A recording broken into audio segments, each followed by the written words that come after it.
Olá, o Vivo Voto está novamente no ar, especialmente feito para você, cidadão que nos assiste, que nos acompanha, que está interessado em saber como a sua vida pode mudar, pode melhorar através do voto. Esse é um programa que não é focado nos políticos, mas traz os políticos focados no interesse público. Então hoje nós estamos aqui recebendo uma visita política, uma pessoa que eu tenho amizade há muitos e muitos anos, porque estou no jornalismo, estou na comunicação há muito tempo, e eu conheci ainda no tempo que nós tínhamos sociedade no jornal Tribuna Impressa, com o famoso Madalena Araraquara. Edinho era vereador lá, depois se tornou prefeito por 2 vezes, deputado estadual por 2 vezes, ministro das comunicações, aliás, o único ministro de comunicação da SECOM que levou toda a mídia regional brasileira para conversar, para dialogar, porque com essas raízes regionais no interior, ele tem essa vertente, e tanto que hoje nos prestigia aqui com a nova Diário do Brasil TV, a nova TV de Bauru, uma TV eminentemente local e micro-regional, com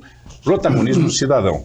E temos aqui ao nosso lado também um amigo jornalista, Kleber Santos, um neurocientista com uma experiência de 10 anos de Rede Globo e de muitos e muitos anos com realizações dentro da política, com livros lançados, que a gente depois fala um pouco mais desse trabalho, mas ele tem uma inovação que é justamente aplicar a emoção através da neurociência política no processo político, porque essa conexão entre os políticos que se candidatam, os que se elegem ou não, com o público, ela é fundamental. Não existe um processo democrático sem política. Foi por isso que, inclusive, que ainda no Grupo Cidade eu criei o Café com Política. Inaugurei lá com Zé Dirceu, que era um membro representante do histórico da esquerda, e o Franciscato, que era um amigo do Figueiredo.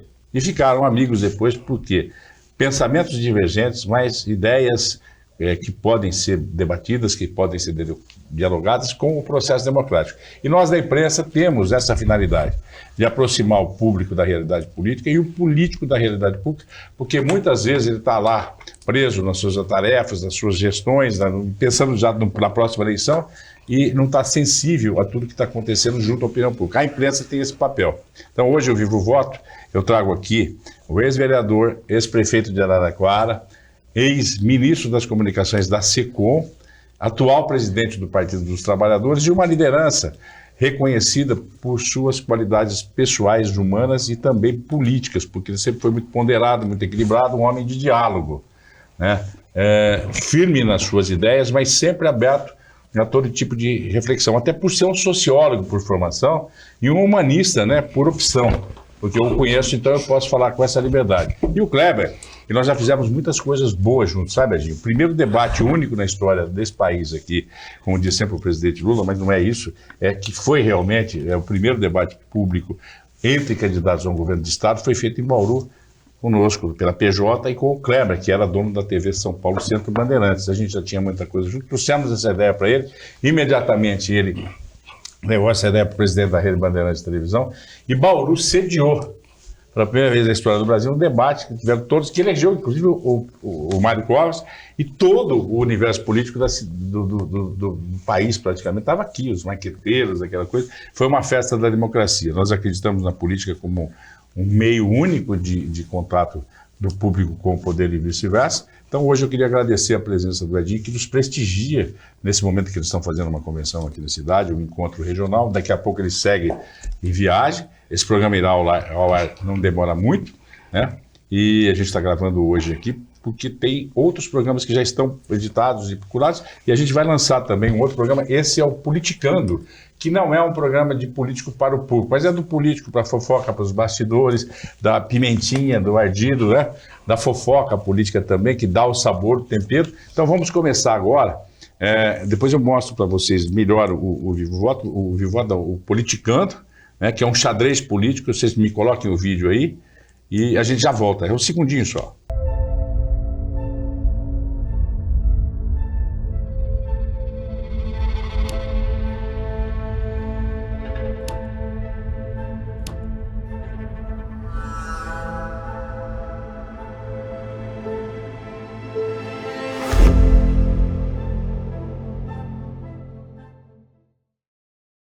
Bom, já viram aí que o Politicando vai chegar aí para dar o tempero e a pimenta nesse ano eleitoral aqui. Querido Edinho, obrigado pela sua presença. querido Kleber. Nós vamos começar aí o programa com as suas primeiras considerações desse momento político que o Brasil está vivendo, né? Véspera das vésperas da eleição, esse ano você não concorre diretamente, né? Está dando um descanso, dando umas férias, mas está liderando um partido que tem um histórico muito importante dentro do país, num momento em que os partidos, me parece, não têm tanta importância mais, porque as eleições estão aí próximas e penso eu, Kleber também, a gente conversando, que devem ser novamente polarizadas, né? E você tem, inclusive, eu diria assim, composições políticas que seriam colocadas como esdrúxulas, até se você fosse pensar nas políticas, programações e tal. Então, primeiro, seja bem-vindo, obrigado, e as suas considerações iniciais aqui na Diário do Brasil TV, a nova TV de volta. Muito obrigado, Renato, muito obrigado, Kleber. É uma alegria imensa estar aqui com vocês e, claro, minha saudação a quem nos acompanha, tanto a população de Bauru como a população da região. Nós estamos em Bauru realizando um encontro do interior, né, organizando o nosso partido no interior de São Paulo, né, e é muito importante para que a gente enfrente os desafios de 2026, que a gente tenha um partido organizado, né? Então esse encontro está sendo feito aqui em Bauru e aproveitei para vir aqui fazer essa visita. Você relembrou bem, você é um amigo aí de décadas, né, e tenho muito respeito pelo trabalho que você construiu na mídia do interior de São Paulo, que não é simples. E esse ano é um ano muito especial para nós, né? Um ano onde nós vamos por uma disputa que eu digo, sem nenhuma sombra de dúvida, a disputa mais importante da nossa história, que é a recondução do presidente Lula, não só porque nós queremos reconduzi-lo, mas pelo momento que o mundo vive, né? O mundo vive uma situação muito difícil, muito complicada. Nós estamos vendo os conflitos aumentando, nós estamos vendo ameaças de novas guerras.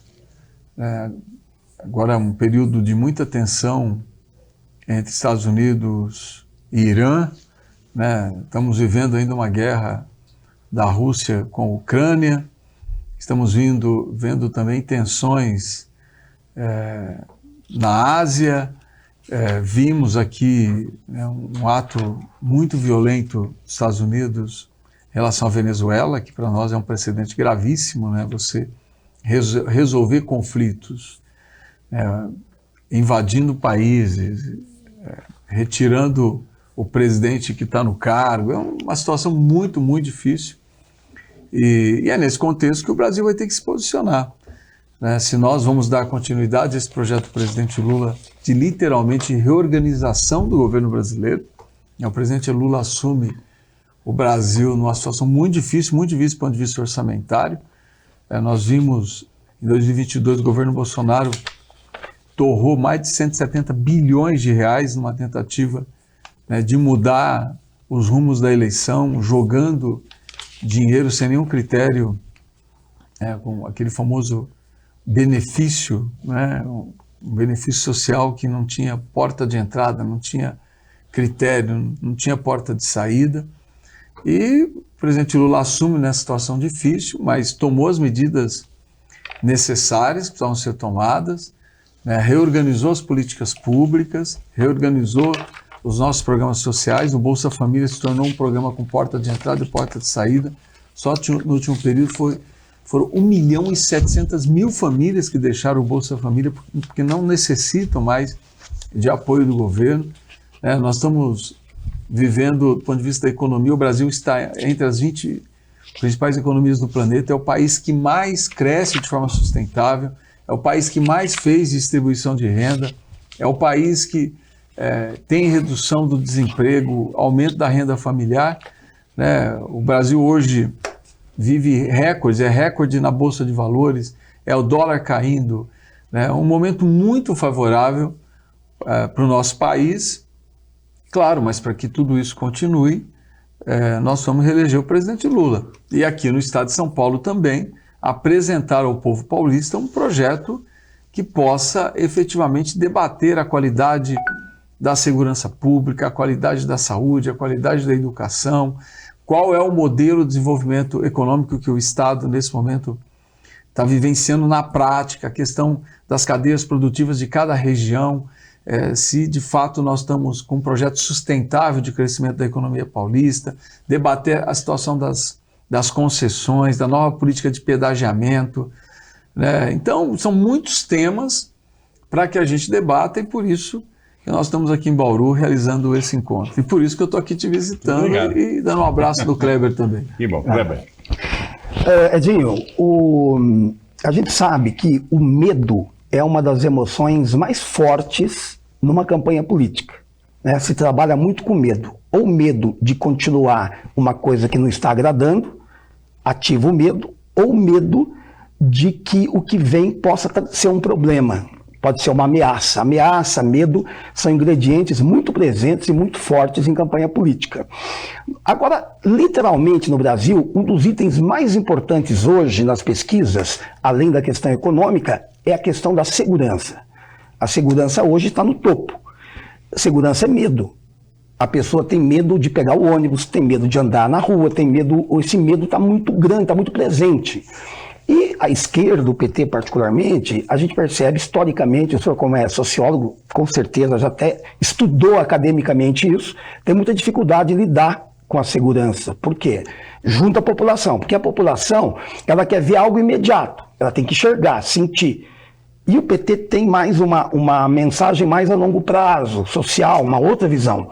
Como fazer isso? Como equilibrar essa questão nesse momento que a população precisa e quer uma ação mais imediata em relação à segurança, uma medida prática? Como que o PT vai tocar isso nessa eleição que está tão polarizada e tão muito perto como a gente vê em termos de voto? Olha, Kleber, esse tema para nós ele é muito importante, né? E nós temos dado muita relevância a ele. Tanto é que em novembro do ano passado nós tivemos um seminário nacional para debater segurança pública no Rio de Janeiro. Levamos para lá os secretários de segurança pública dos nossos governos estaduais, levamos o pessoal da academia, né, como você disse, né, das universidades que têm pesquisado a questão da segurança, e procuramos ver também experiências exitosas. O que eu penso, nós temos que enfrentar o debate da segurança não do ponto de vista populista, né? Porque senão a gente fica só na questão do marketing. Olha, você faz uma ação aqui, depois não tem mais nada. Você faz outra ação ali, depois não tem mais nada. Você estira 122 corpos no chão, no meio do Complexo da Penha, mas no outro dia o traficante continua controlando o Complexo da Penha, a população continua insegura, né? As famílias com medo que os seus filhos saiam de casa. Não adianta, eu acho que nós temos que ter um programa de verdade, né? De verdade. Primeiro, os países que enfrentaram o tema da segurança pública enfrentou com inteligência. Hoje, nós temos câmeras que você consegue rastrear a placa de carro, você faz rastreamento facial. Portanto, se você tiver vontade política de investir em tecnologia, você pode ocupar os territórios, principalmente os territórios mais vulneráveis, com maior índice de criminalidade, fazendo monitoramento, usando inteligência, né? E claro, não tem política de segurança pública se você não valorizar o policial.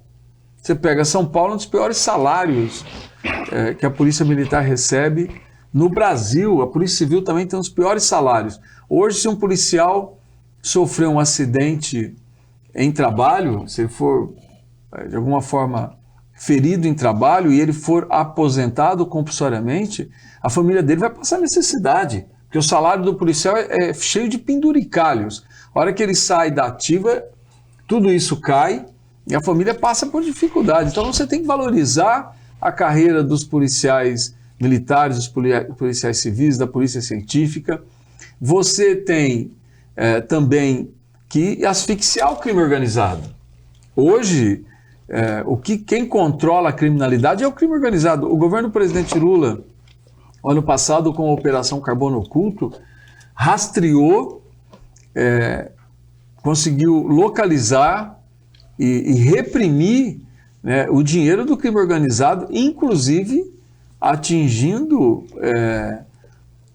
bancos, fintechs, que eram utilizadas para lavar dinheiro do crime organizado. Então, nós temos condições de criar um programa de segurança pública, primeiro, que asfixie o crime. Porque se não tiver dinheiro, o crime não vai corromper a polícia, não vai cooptar os nossos adolescentes, não vai comprar armas e tampouco comprar drogas. Então você começa a efetivamente enfrentar o crime organizado. Depois ocupar os territórios. As regiões mais vulneráveis você tem que ocupar. Ocupar com inteligência, ocupar com polícia treinada e ocupar também com programas que você impeça que o jovem adolescente seja cooptado pelo crime. E claro, repito, você tem condições de colocar câmeras nos territórios mais vulneráveis, como nas regiões de muito fluxo, onde você rastreia a face. Se alguém passou ali e que tem alguma ocorrência policial, você vai rastrear imediatamente quem é essa pessoa, né, qual o crime que ela cometeu, se ela está sendo procurada, e o rastreamento de placa do veículo. Passou a placa de veículo na câmera, essa câmera pode identificar se esse veículo teve envolvido alguma ocorrência policial, se ele é produto de furto, se ele passou por alguma região que algum crime foi realizado. Então você tem condições de oferecer para a sociedade hoje um programa de segurança pública muito melhor do que isso que nós temos visto por aí. E o PT vai debater tudo isso nas eleições e nós vamos mostrar aquilo que o governo Lula tem feito e aquilo que nós vamos fazer na reeleição dele. Só colocando complementarmente, a título de análise, eu vejo um posicionamento político partidário, vejo o posicionamento que hoje, depois das redes sociais, nós temos um endeusamento, inclusive, do crime. Uma forma de dizer, olha, eu sou importante porque eu cometo isso, e essa aprovação muito grande. Por outro lado, você tem as religiões muito conservadoras buscando uma lateralidade para se manter dentro de um processo de relevância. Né?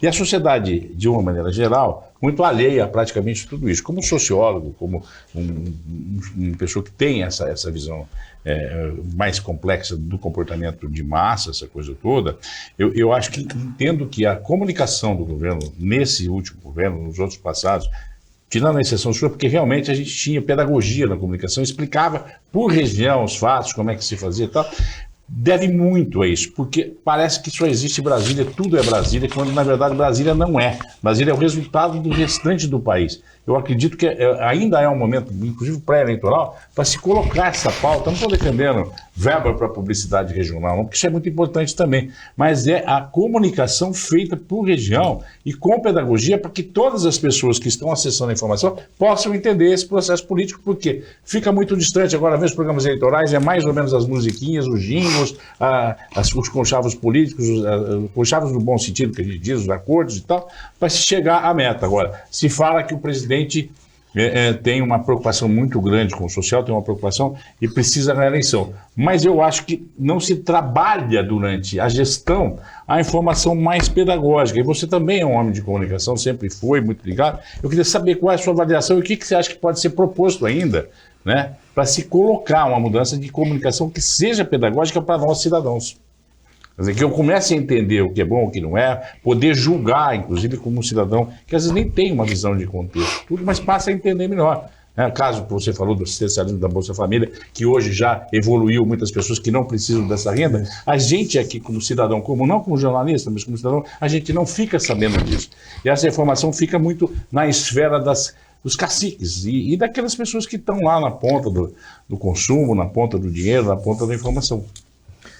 Renato, a comunicação é um desafio sempre, né? Porque você fazer chegar à sociedade, no caso de um governo, aquilo que ele está fazendo, né? Ou você fazer chegar à sociedade aquilo que você pretende fazer, é um imenso desafio. E você toca em algo que é central, né? Com o advento, né, e a velocidade com que se avança a comunicação por meio da internet, né, as redes sociais, nós mudamos totalmente a concepção de comunicação. Sim. E no meio da pandemia ainda, que acelerou tudo isso. Exato, né? Tudo isso foi acelerado e hoje, se você não considerar a audiência desses meios novos, né, que foram crescendo, se desenvolvendo, efetivamente você não consegue enxergar aquilo que a sociedade de fato está fazendo como comunicação. Agora, tem um desafio que eu sempre digo: a comunicação comunica aquilo que efetivamente o governo escolhe como linha. Se você não tiver clareza de onde é que você quer chegar com o governo, claro que a comunicação ela não tem o que mostrar, ou ela vai mostrar de forma muito atabalhoada, muito desorganizada. Quando o governo diz assim, olha, é por esse caminho que eu vou, é isso que eu vou construir, facilita muito para a comunicação. Eu não tenho nenhuma dúvida que o governo do presidente Lula vive um momento excepcional, né? Eu estava falando agora há pouco, se a gente pegar do ponto de vista da economia, né? O Brasil está entre as economias que mais têm crescido de forma sustentável no mundo.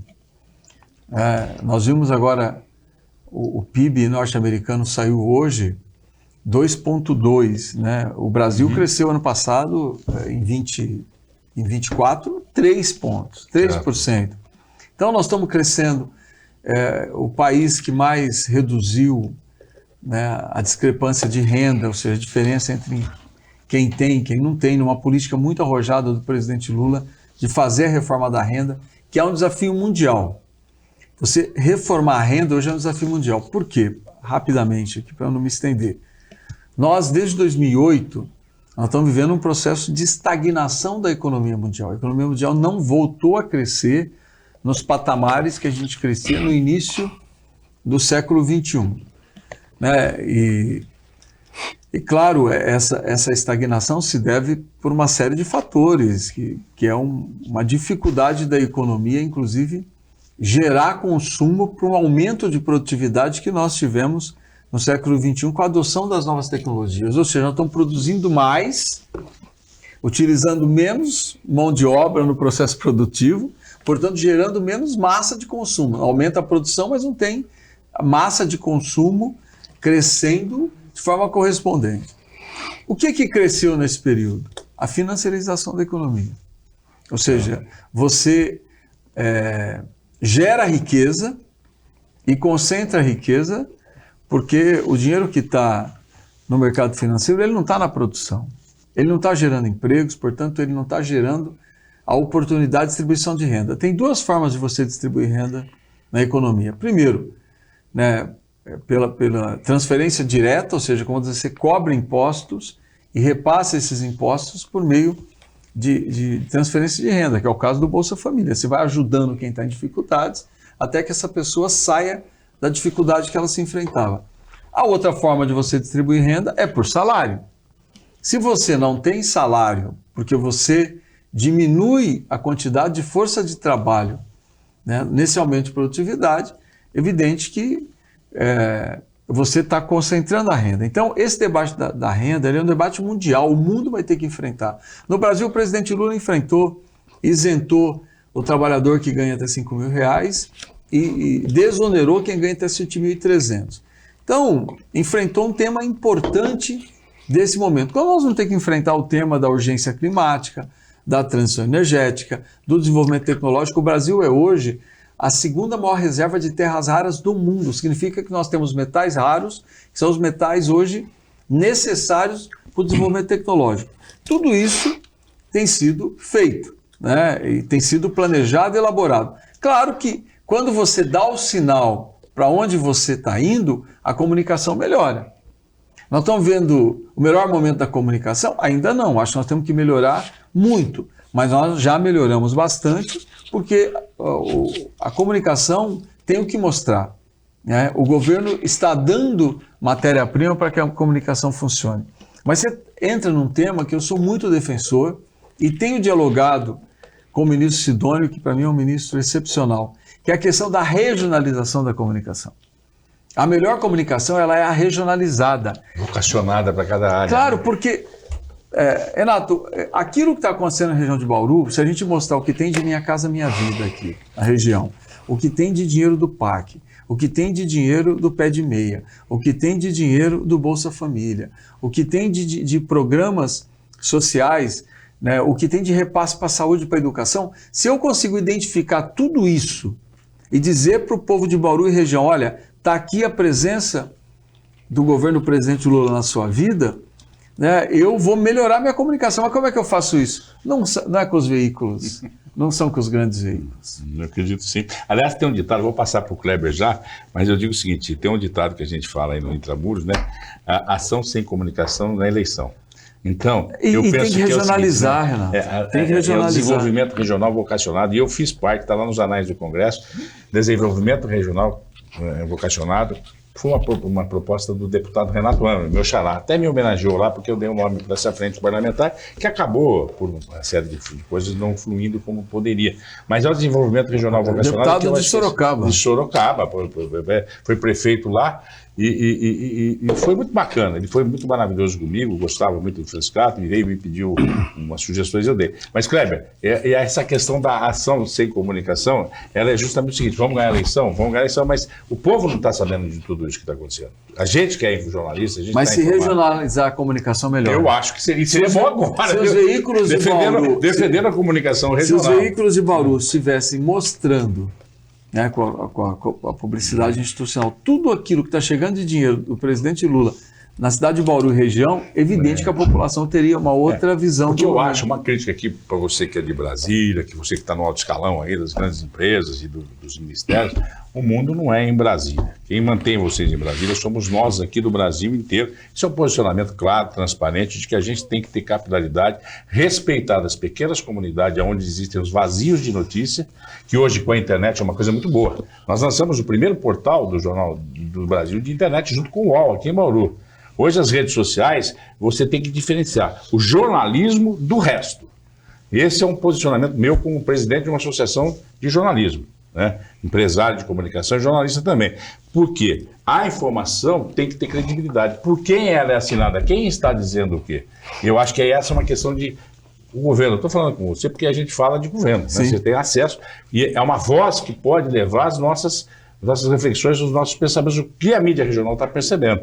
E se nós não tivermos esse apoio, nós não vamos evoluir com o jornalismo, e daqui a pouco você tem muito pouco jornalismo, e eu não sei nem o que as assessorias de imprensa vão fazer, porque eles pedem um monte de notícias, mas o departamento de marketing não envia as verbas publicitárias para dar sustentabilidade, autonomia e democraticamente liberdade de expressão para a imprensa. É uma questão política de contexto.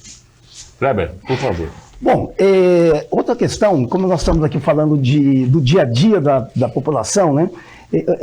Eu volto ainda um pouquinho com a questão do medo que eu falei com você anteriormente em relação à segurança. O medo de perder, ele é muito mais forte do que a esperança de ganhar. E nós estamos vivendo hoje uma questão dos motoristas de aplicativo. Eles estão com medo de perder. Tá? Isso as pesquisas estão mostrando, porque o governo quer regulamentar, talvez colocar contribuição previdenciária e tal. O Uber 99, as empresas estão dizendo, olha, isso aí vai encarecer para o usuário e o motorista vai ganhar menos. Então, a gente vê uma predominância dos motoristas dizendo, não quero, eu prefiro continuar do jeito que está. E o governo tem falado muito nisso, de fazer essa regulamentação. Então, assim, o senhor poderia afirmar que, mesmo mudando isso, não vai ter problema do motorista ganhar menos, ele vai ter mais dinheiro e não menos no bolso no final do mês, porque a maioria faz esse bico, inclusive, para complementar o dinheiro em casa, porque ganha pouco, ou então está desempregado, ele está sempre levando ali um suplemento. Então, há essa preocupação de perder, de levar menos dinheiro para casa, né? E, ao mesmo tempo, o usuário pagar menos. Pagar mais. Bom, primeiro, eu penso que qualquer regulamentação tem que ser feita mediante diálogo, né? E esse tem sido o esforço do governo do presidente Lula desde que o ministro Luiz Marinho se propôs a debater essa questão da regulamentação. Não é só dos motoristas de aplicativos, nós temos várias profissões que surgiram no último período que precisam ser regulamentadas. O entregador também, né? Por exemplo, o moto-entregador, você deu um exemplo. O menino que está, ou a menina que está trabalhando de moto-entregador, sofreu um acidente de moto, quebrou uma perna, vai ficar 6 meses sem poder trabalhar. Como é que a família vai viver? Como é que vai dar sustento para a família? Como é que esse trabalhador ele vai conseguir sustentar a sua família se ele não tem um seguro, se ele não tem um vínculo, se ele não tem uma garantia?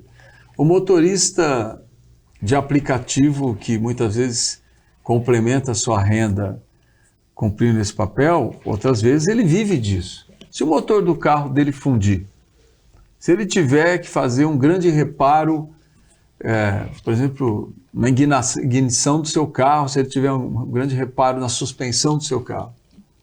Quem é que vai pagar essa conta? Quem é que vai garantir que esse período que ele não vai trabalhar, ele vai continuar levando algum sustento para sua família? Então, e vou dar outro exemplo. Hoje você tem milhões de meninos e meninas que ficam com o celular na mão, recortando o vídeo para as plataformas e impulsionando o vídeo. Eles estão em home office. Você não sabe nem quem são, né? Só as plataformas, só esse empregador virtual que sabe quem é ele. Só que se você desenvolve uma doença LER, por exemplo. Esforço repetitivo. Esforço repetitivo. Quem é que vai dar garantia para esse menino, essa menina que vai ter que ter alguma sustentação, já que vai ficar um tempo sem trabalhar? Então são questões que nós temos que responder e que você tem que ouvir essa nova classe trabalhadora, o que é que ela está pensando, o que é importante para ela, o que é avanço, o que ela considera retrocesso. E tem algo, Kleber, que a gente tem que pensar. Hoje você está falando aí de trabalhador, muitas vezes. Tem 1.700.000. Não, tem muito mais. Em torno de quase 2 milhões. Se você pensar motorista de aplicativo, somar isso com os motoentregadores, você está falando, na minha avaliação, de quase 4, 5 milhões de trabalhadores no Brasil. E nós temos que perguntar o seguinte: hoje são meninos e meninas, trabalhadores jovens com 30, 35, 40 anos de idade. Lá na frente, esse trabalhador vai ter 70, 75. Se não tiver nenhuma forma de contribuição, quem é que vai pagar essa conta lá na frente? Quem contribuiu. Quem contribuiu. Ou seja, quem pagou. Então, hoje você está falando de pessoas que estão na plenitude da sua capacidade de trabalho. E lá na frente, quando não tiverem, que precisarem, que aí não vão nem se aposentar, vai ter acesso ao benefício continuado. É a inversão da pirâmide, inclusive, que hoje está nascendo menos gente do que está envelhecendo. Então, se a gente não pôr isso na mesa para debater, debater esses temas, para a gente poder achar um ponto de equilíbrio que seja bom para o trabalhador, que seja bom para o sistema previdenciário e que seja também, de alguma forma, bom para o usuário, né? Para quem está comprando esse serviço, e claro, e que as empresas defendam seus interesses, nós vamos estar fazendo de conta que tudo está certo, que tudo está indo bem, mas não está, porque nós temos aí, eu nem sei o número, mas nesse exato momento, certamente você tem centenas de acidentados, motoentregadores no Brasil afora, que não vão ter o que levar para casa nesse exato momento. Sequelas permanentes quando não tem letalidade. Né? Exatamente. Então nós temos que debater tudo isso. Não dá para dizer que esse tema não tem que ser debatido. Outro tema aí que é do dia a dia das pessoas também, né? A questão da redução da escala 6x1. De acordo com a Organização Internacional do Trabalho, onde tem menor a carga de trabalho, a carga semanal, a produtividade é bem maior. O Brasil tem uma baixíssima produtividade hoje. E não seria invertido, primeiro, melhorar a produtividade para depois trabalhar menos?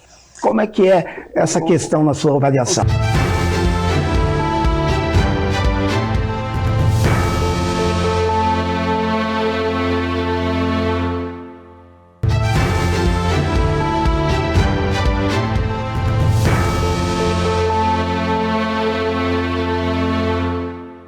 Kleber, eu vou te fazer uma pergunta. Quais as profissões que ainda trabalham em escala 6x1?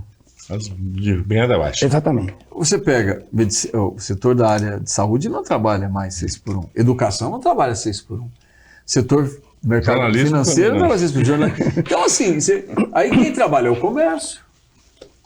É o comércio, alguns setores de serviço, né? Então, agora eu vou abrir aqui um debate que ele é muito filosófico, mas isso é ótimo. Não, vamos Renato, eu falei agora há pouco aqui, o Brasil, eu estou rabiscando aqui, o Brasil, como mundo, aumenta a produtividade com a adoção das novas tecnologias, utilizando menor índice de força de trabalho, ou seja, você aumenta a produtividade com o avanço tecnológico, portanto, você precisa cada vez menos de trabalhador. Nós não vimos nem a ponta do iceberg da inteligência artificial. Não. a revolução que ela vai provocar no sistema produtivo. Portanto, se nós estamos aumentando a produtividade com a utilização cada vez menos de força de trabalho, olha o que eu vou dizer aqui, e esse é um desafio também do mundo, não é do Brasil. Eu falei agora há pouco, tem 2 formas de você distribuir renda. Ou é por transferência direta, ou seja, você cobra imposto e transfere meio de programas sociais, ou salário. Se você está aumentando a produtividade com índice menor de mão de obra, significa que você vai ter menos massa salarial circulando. Se você tem menos massa salarial circulando, significa que você vai ter menor capacidade de consumo. Significa aumentar a produtividade com menos gente comprando. É crise econômica estrutural isso. É crise econômica estrutural isso. Então, nós deveríamos estar debatendo como a gente reduzir a jornada de trabalho, primeiro para o trabalhador ter mais tempo para estudar, para cuidar da sua saúde, para o lazer, para cuidar da sua família, mas também para a gente aumentar o número de vagas, para pôr mais gente no mercado de trabalho, para ter mais massa salarial, para ter mais capacidade de consumo.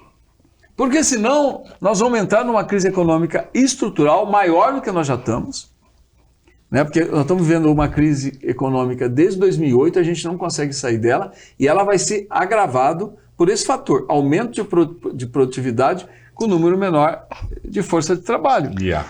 Entendeu? Agora, não poderia... Então, nós deveríamos estar o mundo debatendo a redução de jornada de trabalho. Só uma intervalo, uma abstração aqui, né? Porque eu gosto muito das filosofias orientais. O Masaharu Taniguchi diz que o ser humano faz 2 coisas. Dualismo da vida é correr atrás do prazer ou fugir da dor.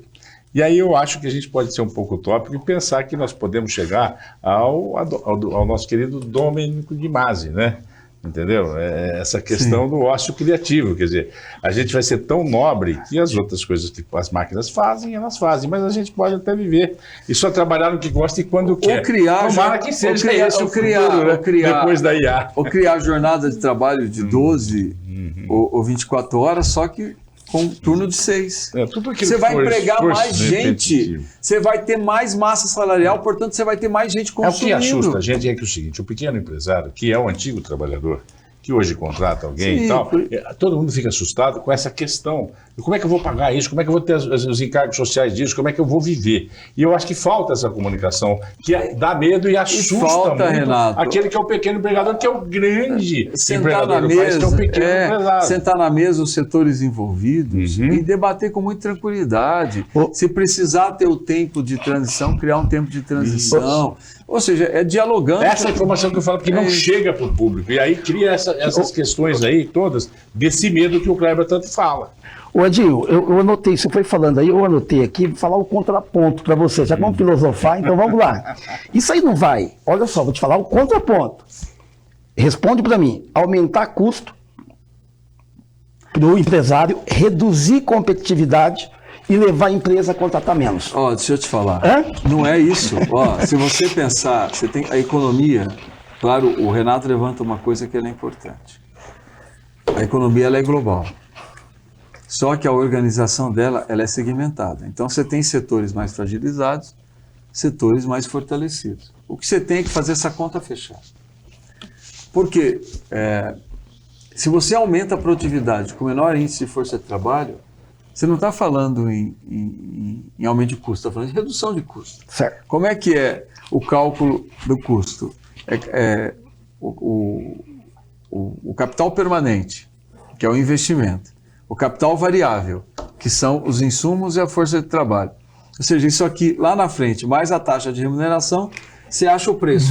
Se você aumentar a produtividade sem aumentar o seu capital permanente, né? E você reduzindo o capital variável, que você vai ter um índice menor de força de trabalho, não significa aumento de custo, significa redução de custo. Porque como é que você dilui o custo? Pelo número de produtos que você produz. Ou seja, quanto mais você produz, mais unidades você tem para diluir o seu custo.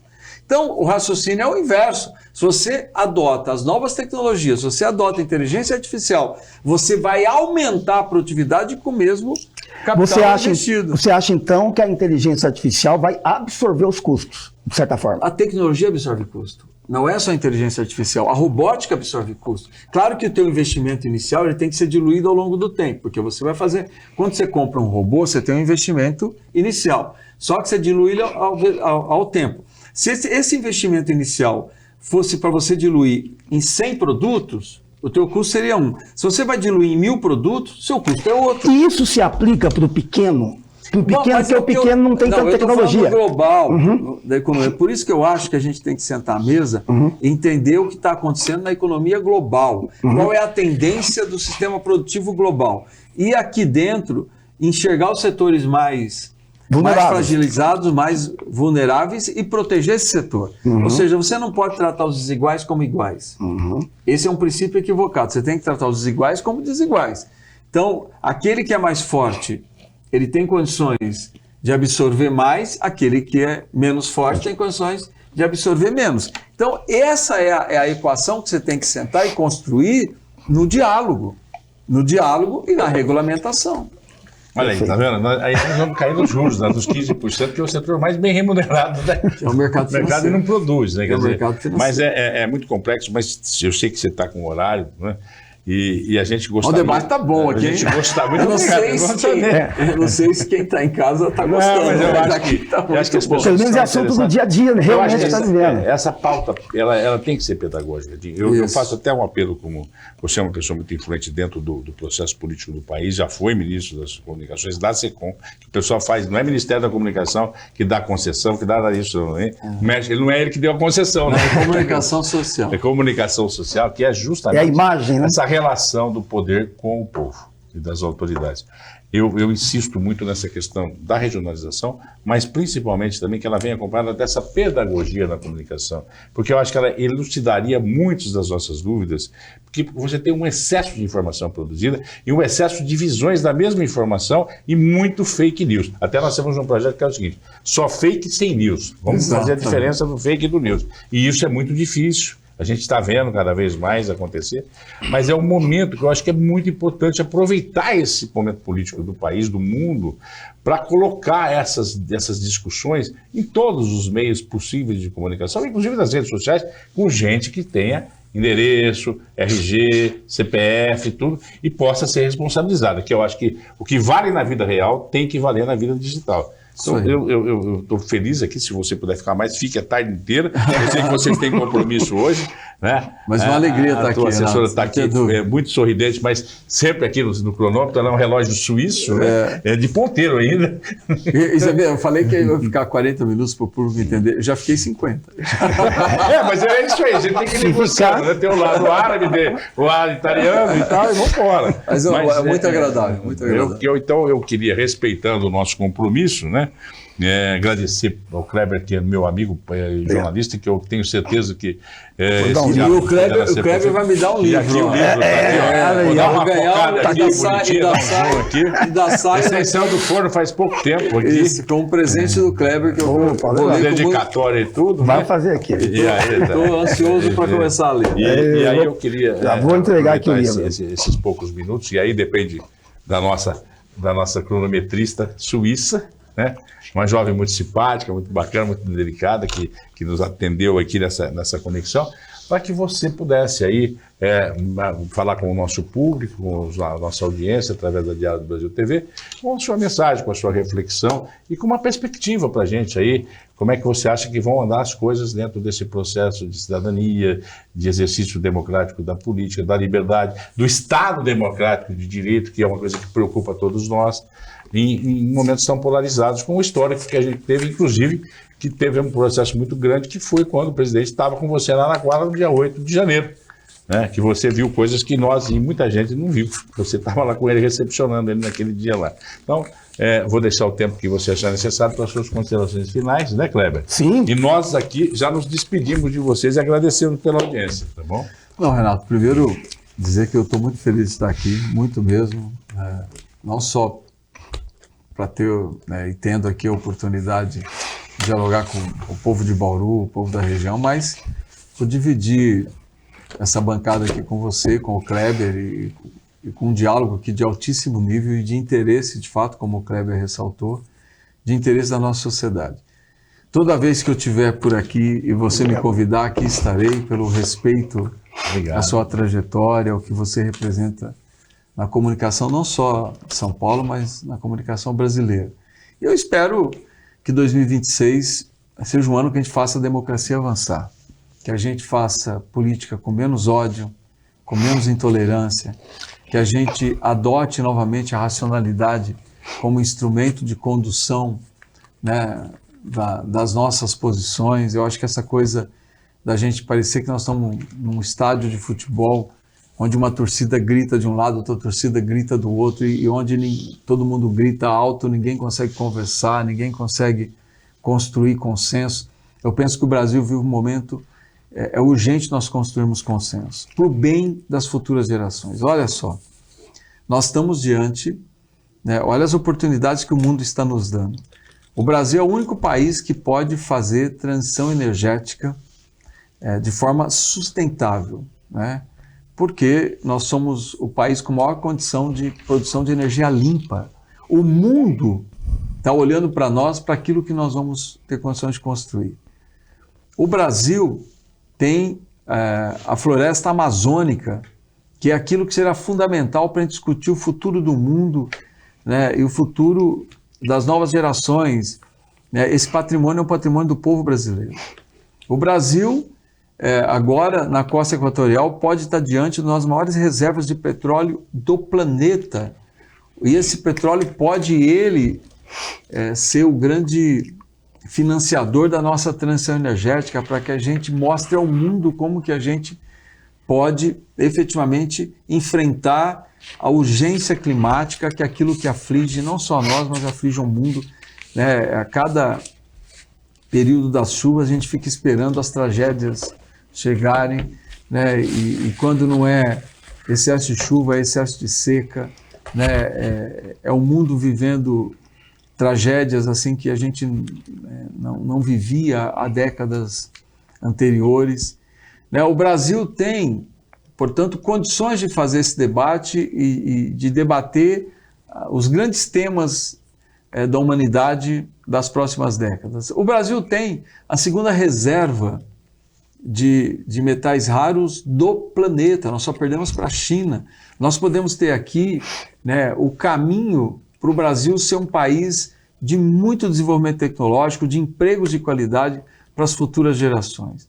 Mas tudo isso tem que ser tratado numa mesa de consenso, onde a gente deixe de lado aquilo que nos separa e consiga enxergar aquilo que nos une. E nós temos que enfrentar o debate do financiamento do SUS, né, que é um grande desafio. Nós temos o maior sistema de saúde público do mundo. Do mundo.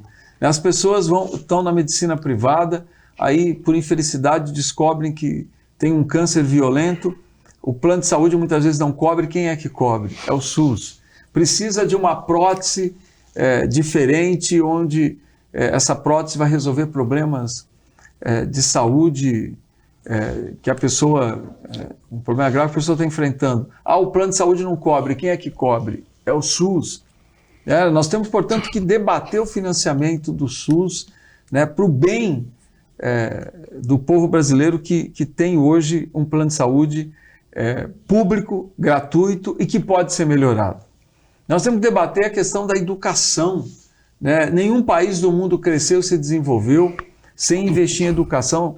Eu penso que nós deveríamos colocar como meta no Brasil a universalização da educação integral, manter as nossas crianças e adolescentes 7 horas, 8 horas dentro de uma escola, né? Não só para o ensino formal, mas também para o fomento a atividades esportivas, culturais, a desenvolvimento, né, de aptidões também na área tecnológica, né? Portanto, uma agenda que a gente enfrente o debate da segurança pública, mas tudo isso não é uma agenda para 2 anos, 3 anos, 5 anos para o país. É uma agenda para décadas, de qual Brasil que nós vamos deixar para as futuras gerações. E isso não vai ser feito com debate no ódio, com debate na intolerância, as pessoas se agredindo em redes sociais.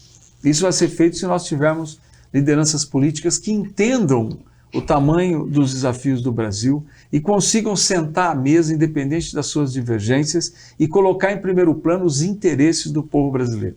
É isso que eu espero que a gente comece a construir em 26, né? E esse é o meu sonho enquanto alguém que exerce um cargo público. E muito obrigado, Renato. Muito obrigado. Muito obrigado. Kleber, muito obrigado a quem nos acompanha. E está aqui o seu livro. Ganhei o livro. Muito obrigado. Muito obrigado. Muito obrigado. Obrigado a vocês também, querido. Muito obrigado.